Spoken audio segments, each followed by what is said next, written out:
ಶ್ರೀದೇವಿಯು ಆರಾಧನು ಕಾಯವ ತೋರುತ್ತದೆ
ಶ್ರೀದೇವಿ ಎಂಬ ಹಾಗೆ ನಾಮಾಂಕಿತಳಾದೆ.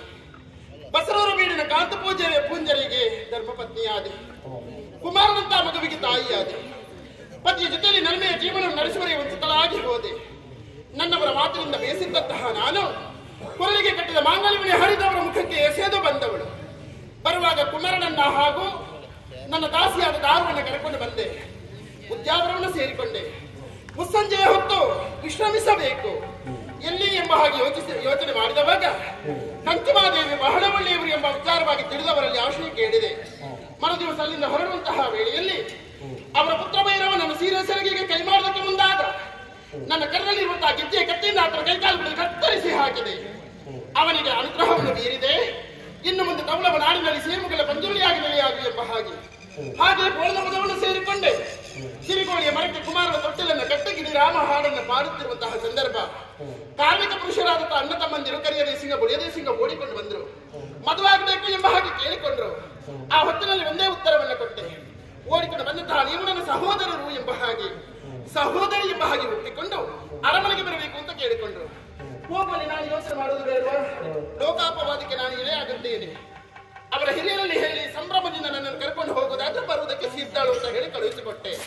ಕುಮಾರನ ಮಾತ್ರ ಪ್ರಕಾರ ಮಗನನ್ನು ಮಾಯ ಮಾಡಿಬಿಟ್ಟೆ. ದಾಸಿಯಾದ ದಾರುವನ್ನು ಕೂಡ ಮಾಯ ಮಾಡಿದ್ದು ಮಾತ್ರವಲ್ಲ, ಅವನಿಗೊಂದು ವರವನ್ನು ಅನುಗ್ರಹ ಮಾಡಿದ ಹಾಗಾಯಿತು. ಇನ್ನು ಮುಂದೆ ಗೋವುಗಳನ್ನು ರಕ್ಷಣೆ ಮಾಡುವಂತಹ ಜಾಲವೈಕರ್ತಿಯಾಗಿ ನೆಲೆಯಾಗಮ್ಮ ಎಂಬ ಹಾಗೆ ನನ್ನನ್ನು ಕರ್ಕೊಂಡು ಹೋದ್ರು. ಎರಡನೇ ಮದುವೆ ಮಾಡುವಲ್ಲಿ ಯೋಚನೆ ಮಾಡಿದ್ರು. ವರ್ಷಾಲ್ವರೆಗೆ ಮದುವೆ ಮಾಡಿಕೊಟ್ಟರು. ಒಂದು ಹೆಣ್ಣು ಮಗುವಿಗೆ ನಾನು ತಾಯಿಯಾದೆ. ಸುಣ್ಣಿ ಎಂಬ ಹಾಗೆ ನಾಮಕರಣ ಮಾಡಿದೆ. ಕಾಯವನ್ನು ಬಿಟ್ಟು ಮಾಯವನ್ನು ಸೇರಿಕೊಂಡೆ.